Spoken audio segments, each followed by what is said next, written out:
कि इस बार रिकॉर्ड तो टूटेगा, लेकिन ऐसा रिकॉर्ड बनेगा कि भविष्य उस रिकॉर्ड को कोई तोड़ ही नहीं पाएगा, ऐसा मुझे विश्वास है। हमारे राज्यसभा के माननीय सांसद, पार्टी के वरिष्ठ नेता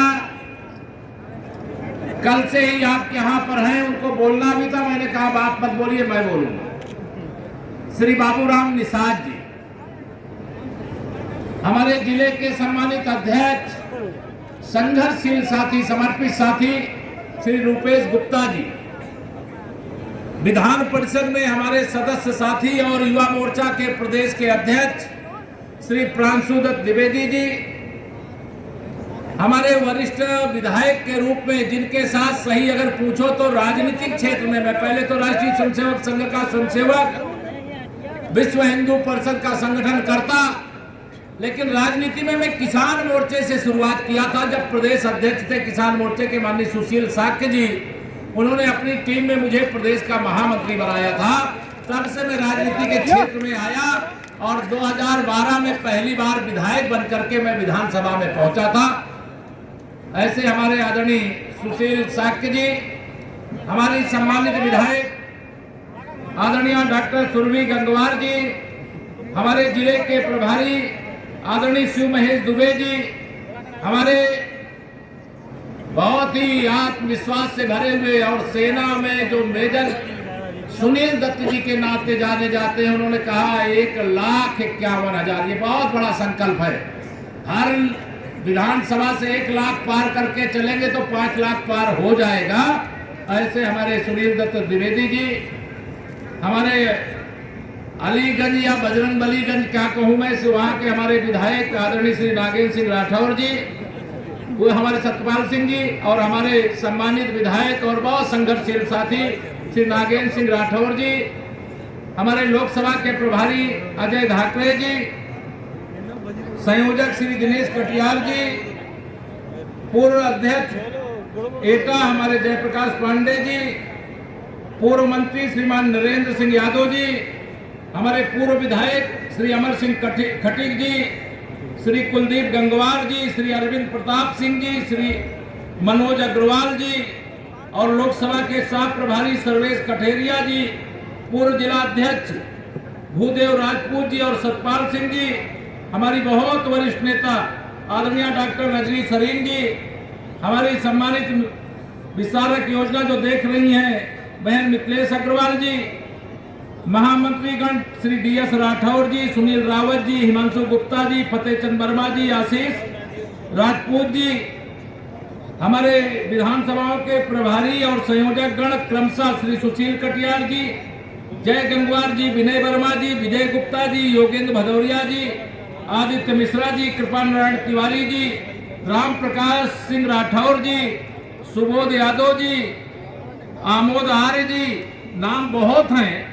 सम्मानित मंच में कह रहा हूं, और सामने बैठे हुए भारतीय जनता पार्टी के सब कुछ करने धरने वाले, विजय श्री का तिलक लगाने वाले, तीसरी बार मोदी जी को देश का प्रधानमंत्री बनाने वाले, और मुकेश राजपूत जी को मोदी जी की सेना में यहां से विजयी बना करके भेजने वाले आप सब कार्यकर्ता मित्रों को, बड़े बुजुर्ग, नौजवान दोस्त, माताओं बहनों, मैं सबको प्रणाम करता हूं, सबको जय श्री राम करता हूं।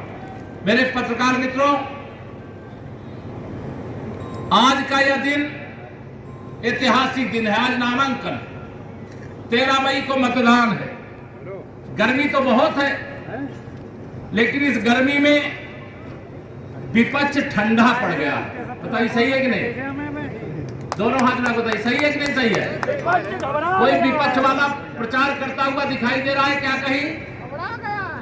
उनको एडवांस में पता है, सपा की साइकिल पंचर होती तो कोई थोड़ा बहुत ठीक करा सकता था, वो तो खंड खंड हो गई है। एक टुकड़ा सैफई में पड़ा, एक लखनऊ में पड़ा, एक कहां पड़ा, कोई पता नहीं है। सपा की साइकिल का हाल बेहाल है।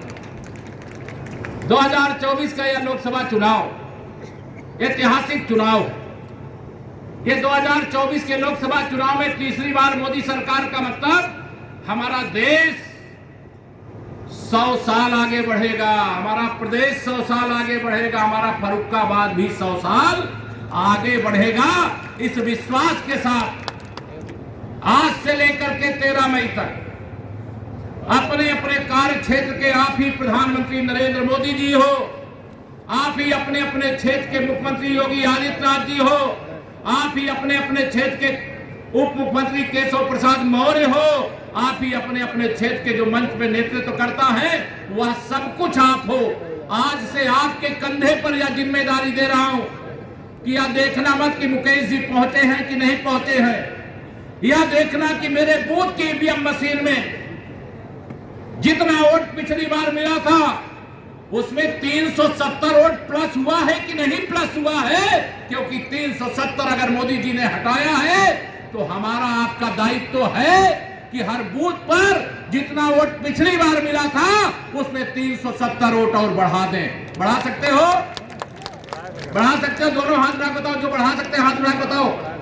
370 वोट प्रत्येक बूथ पे बढ़ाइए। ये सपा और कांग्रेस का गठबंधन, ये बसपा की बहुजन समाज पार्टी, सपा बसपा कांग्रेस तीनों इस समय हमारे प्रधानमंत्री श्री नरेंद्र मोदी जी पर आरोप लगा रहे हैं कि माननीय प्रधानमंत्री नरेंद्र मोदी जी हिंदू तुष्टीकरण कर रहे हैं। अरे मुस्लिम तुष्टीकरण की घटिया राजनीति करने वालों, तुम मेरे प्रधानमंत्री श्री नरेंद्र मोदी जी पर आरोप लगाते हो, जिन्होंने सबका साथ, सबका विकास, सबका विश्वास जीतने का काम किया है, विकास की योजनाओं का संपूर्ण लाभ बिना भेदभाव के देने का काम किया है। ये श्री राहुल गांधी जी और श्री अखिलेश यादव जी की जोड़ी 2017 में थी, याद है कि नहीं याद है आपको? दोनों हाथ उठाइए उठा करके, याद है कि नहीं याद है? इस जोड़ी को आपने चारों खाने चित्त कर दिया था और भाजपा गठबंधन के 325 विधायक जिता करके उत्तर प्रदेश को समाजवादी पार्टी की अराजकता से सदा सदा के लिए मुक्त कर दिया था। आज वो गठबंधन बना करके मेरे प्रधानमंत्री श्री नरेंद्र मोदी जी के ऊपर आरोप लगाते हैं।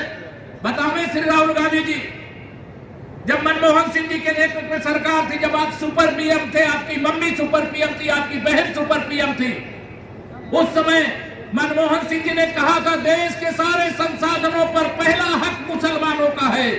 मेरे प्रधानमंत्री जी ने कहा देश के संसाधनों पर पहला हक गरीबों का है, पहला हक किसानों का है, पहला हक नौजवानों का है, पहला हक महिलाओं का है, पहला हक आदिवासियों का है, दलितों का है, पिछड़ों का है। मेरे प्रधानमंत्री जी सबका साथ, सबका विकास, एक नए युग की ओर भारत को ले जाने का काम किए। आप उन पर सवाल उठाते हो? आप अपना चेहरा जा करके देखो पीछे, आपके काले कारनामों से पूरा इतिहास का पन्ना काला हो गया है। इस देश को अगर बर्बाद करने का काम कोई किया वो कांग्रेस पार्टी है, और इस प्रदेश को कोई बर्बाद करने का काम किया तो वो सपा और बसपा है। ऐसी पार्टियों से मुक्ति का या ऐसा अवसर कभी आ सकता है क्या? ऐसा अवसर कभी आएगा क्या दोबारा? दोनों हाथ रख बताइए, आएगा क्या अभी दोबारा? आज ये अवसर है। तीसरी बार बताइए, माननीय नरेंद्र मोदी जी के लिए पूछो, मेरे पत्रकार मित्र हैं, किसी से पूछो भाई बताओ जरा इस बार किसकी सरकार बनेगी, तो सब एक लाइन में क्या है, आपकी सरकार किसकी बनेगी? दोनों हाथ उठा बताओ किसकी बनेगी? ये विरोधी लोग कहते हैं कि माननीय नरेंद्र मोदी जी की सरकार हम तीसरी बार नहीं बनने देंगे।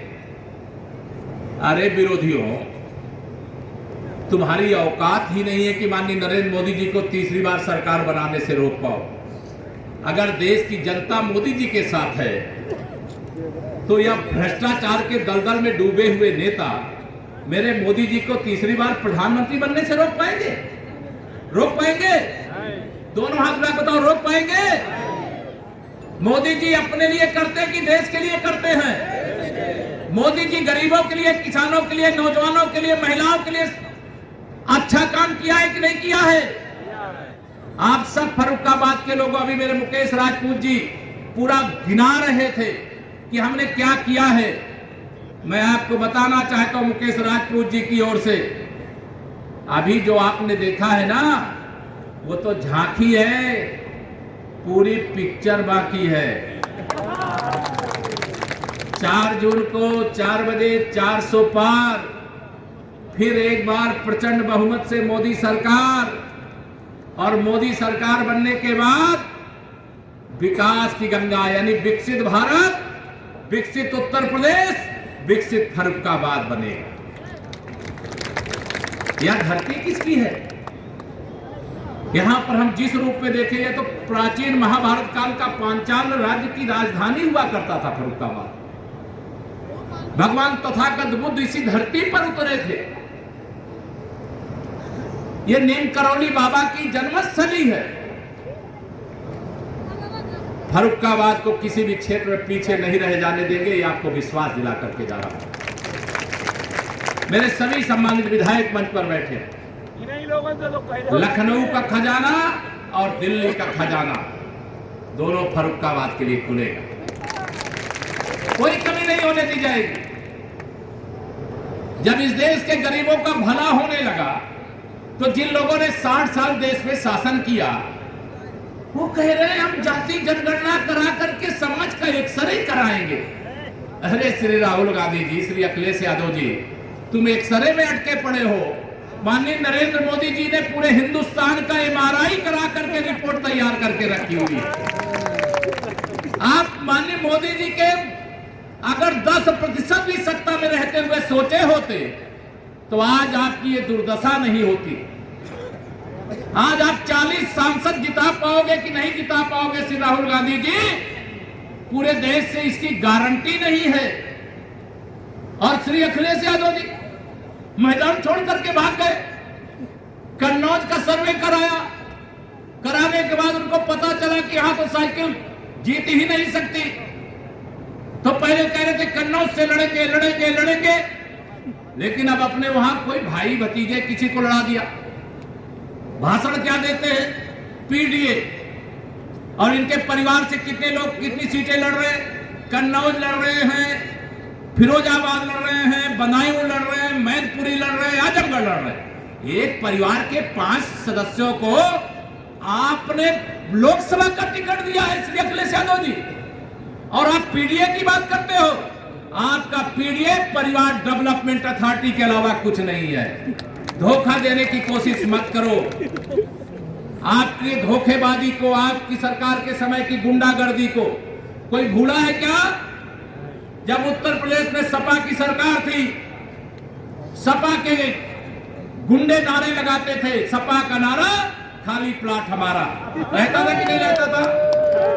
बताओ, मैं जो बात कह रहा हूं सही है कि गलत है? सपा सरकार जब श्री अखिलेश यादव जी मुख्यमंत्री थे, जिस गाड़ी में सपा का झंडा उस गाड़ी में बैठा गुंडा। बताइए सही है कि गलत है? जब सपा की सरकार थी, रोज दंगे की आग में यूपी झुलसता था कि नहीं झुलसता था? अराजक प्रदेश बना दिया। भगवान राम के भक्तों पर तुम्हारे पिताजी की जब सरकार थी, गोली चलाई गई। वह भूल करके श्री राम जन्मभूमि तीर्थ क्षेत्र ट्रस्ट ने तुमको निमंत्रण दिया कि आओ, रामलला 500 साल बाद अपने जन्म स्थान पर विराजमान हो रहे हैं, वहां आ जाओ। लेकिन तुम्हें मुख्तार अंसारी की कब्रिस्तान पे फतिहा पढ़ने का समय तो मिल गया, लेकिन रामलला का दर्शन करने की फुर्सत नहीं मिली। अगर रामलला के दर्शन कर लेते शायद प्रायश्चित पूरा हो जाता। यही अब कांग्रेस पार्टी का, जिससे इन्होंने गठबंधन किया। कांग्रेस ने कहा था भगवान श्री राम काल्पनिक है, वो हुए ही नहीं। इनका प्रमाण पत्र चाहिए, भगवान राम हुए कि नहीं हुए। उसके बाद भी निमंत्रण दिया। जिन लोगों ने भगवान श्री रामलला के प्राण प्रतिष्ठा का निमंत्रण ठुकराया है, उनको ठुकराने का सही समय आ गया है। उनको ठुकराने का काम करिएगा। अगर माननीय नरेंद्र मोदी जी के नेतृत्व में सरकार बनाने के लिए आपने मुकेश राजपूत जी को फर्रुखाबाद से सांसद बनाकर नहीं भेजा होता, तो जम्मू कश्मीर में जो आर्टिकल 370 कांग्रेस पार्टी ने लगाया था, उसको हटाने का काम किसने किया? दोनों हाथ उठा बताओ किसने किया? अगर आपने मोदी जी को ताकत नहीं दी होती, उन्हें मजबूत नहीं बनाया होता, तो क्या 370 जम्मू कश्मीर से हटती क्या? अगर माननीय नरेंद्र मोदी जी के नेतृत्व में भारतीय जनता पार्टी को बहुमत नहीं दिया होता, तो क्या अयोध्या में 500 साल बाद रामलला अपने जन्मस्थान पर विराजमान हो पाते क्या? दोनों हाथ उठा बताओ विराजमान विराजमान हो पाते क्या? अभी और 500 साल हमें आपको इंतजार करना पड़ता, तब रामलला का उनके जन्म स्थान पर हम दर्शन कर पाते। आज आपने ताकत दिया तो आपने दृश्य देखा, देश के 80 करोड़ गरीबों को प्रधानमंत्री गरीब कल्याण अन्न योजना का राशन वितरण हो रहा है कि नहीं फ्री में? बताइए, दोनों हाथ उठा के बताइए। अब ये सपा और बसपा और कांग्रेस के लोग गरीबों के सामने जो भोजन की थाली माननीय प्रधानमंत्री मोदी जी ने दिया है, वो थाली ही छीन लेना चाहते हैं, या चाहते हैं कि देश के जो किसानों को 2-2 हजार की 3 किस्त साल में 6,000 रुपया प्रधानमंत्री किसान सम्मान निधि मिलती है वो ना मिले? क्या आप चाहोगे सम्मान निधि मिलना बंद हो जाए? कोई चाहेगा क्या? दोनों हाथ रख बताइए, चाहेगा क्या? मोदी जी के आने से पहले किसी किसान को 600 रुपया भी सपा वाले या कांग्रेस वाले देते थे क्या? मोदी जी आए 6,000 रुपए साल में दे रहे हैं। हम किसान के बेटे, मोदी जी गरीब के बेटे हैं। हमने भी गरीबी देखी है, हमारे प्रधानमंत्री जी ने भी गरीबी देखी है, गरीबों का दर्द जानते हैं। जो चांदी का चम्मच लेकर के पैदा हुए श्री राहुल गांधी, श्री अखिलेश यादव जी, आपको गरीबों का दर्द नहीं मालूम है। जो कच्चे मकान में रहता है, बरसात के समय जब घर से पानी चूने लगता है, घर की माताएं बहनें किस प्रकार से वर्षा काल हो, जाड़े का समय हो, गर्मी का समय हो, किस प्रकार का संकट सहती थी, वो आपको पता ही नहीं है। मेरे प्रधानमंत्री श्री नरेंद्र मोदी जी ने 4 करोड़ गरीबों को पक्का प्रधानमंत्री आवास बना करके देने का काम किया। आपको परेशानी हो रही है? मोदी जी ने गारंटी वाली गाड़ी गांव-गांव भेजी थी कि नहीं भेजी थी? बताओ। सर्वे रिपोर्ट कराई गई। पहले क्या होता था, सर्वे रिपोर्ट में भी घोटाला करते थे। जो गरीब आदमी था उसको अमीर दिखा दिया, और जो अमीर आदमी था उसको गरीब दिखा दिया। मेरे बहुत सारे गरीब ऐसे जिनको प्रधानमंत्री आवास मिलना चाहिए था, उन सबको मिला है क्या? नहीं मिला है। प्रधानमंत्री जी ने MRI करा लिया है, पूरे देश के अंदर क्या समस्या है उसका पूरा डाटा तैयार कर लिया है, और कहा है कि 4 जून 4 बजे 400 पार, तीसरी बार मोदी सरकार बनने के बाद 3 करोड़ और गरीब बचे हैं, उनको भी प्रधानमंत्री आवास देने का काम करेंगे। अब इनको परेशानी हो रही है। मेरे प्रधानमंत्री जी ने कहा, एक अभी 2022 में आपने हमारे सारे विधायकों को विजयी बना करके भेजा, मैं आपका सबको अभिनंदन करता हूं, वंदन करता हूं। लेकिन 2022 में विधानसभा का चुनाव, 2024 में लोकसभा का चुनाव। मेरे प्रधानमंत्री जी चाहते हैं एक देश एक वोटर लिस्ट एक चुनाव, एक साथ चुनाव होना चाहिए कि नहीं होना चाहिए? इसके लिए 400 पार चाहिए। कितना चाहिए? 400 पार। अब की बार 400 पार। एक देश में सबके लिए एक कानून होना चाहिए कि किसी के लिए अलग कानून, किसी के लिए अलग कानून? एक कानून होना चाहिए। मेरे प्रधानमंत्री जी ने कहा सामान्य नागरिक संहिता देश के अंदर लाने का काम करेंगे, और सामान्य नागरिक संहिता के लिए चाहिए 400 पार। जो हमारे 70 साल से ऊपर के बुजुर्ग हैं, ऐसे बुजुर्गों को 5 लाख रुपए तक साल में इलाज करा सके, इसके लिए प्रधानमंत्री आयुष्मान कार्ड उन बुजुर्गों को अलग से बना करके देने का काम किया जाएगा। इसके लिए 400 पार। अभी हमारा 370 हटने के बाद भी पाकिस्तान के कब्जे में कश्मीर का एक हिस्सा कांग्रेस ने सौंप दिया था। हमारे गृह मंत्री जी ने संसद में खड़े होकर के ललकार करके कहा था, पाकिस्तान के कब्जे वाला कश्मीर भारत का अखंड हिस्सा है, अभिन्न हिस्सा है, और जब तक वहां तिरंगा नहीं फहरा लेंगे चैन से नहीं बैठेंगे। इसके लिए हमें 400 पार चाहिए। माननीय नरेंद्र मोदी जी के नेतृत्व में सरकार बनने के बाद बताइए आतंकवादी हमले बंद हो गए कि नहीं हो गए? 2 आतंकवादी हमले मोदी सरकार बनने के बाद हुए थे, पुरी में, पुलवामा में। लेकिन इसी देश के अंदर जब प्रधानमंत्री नरेंद्र मोदी जी होते हैं, सरकार भारतीय जनता पार्टी की होती है, तो दुनिया क्या कहेगी इसकी परवाह किए बगैर अगर घर में घुस करके पाकिस्तान को सर्जिकल स्ट्राइक करके मारने का काम, एयर स्ट्राइक करके मारने का काम किसी ने किया है तो माननीय नरेंद्र मोदी जी की सरकार में भारत के वीर बांकुरों ने किया। मेरे भाई बहनों, देश के अंदर एक बदला हुआ वातावरण या नया भारत, नए भारत में 2047 तक विकसित भारत यानी गरीब को अमीर बनाने वाला भारत, किसान को कर्ज लेने वाला नहीं, कर्ज देने वाला भारत बनाने के लिए, नौजवान को रोजगार मांगने वाला नहीं बल्कि उसको रोजगार देने वाला बनाने के लिए, महिलाओं को केवल परिवार नहीं देश और प्रदेश चलाने के लिए 33% आरक्षण वाला भारत बनाने के लिए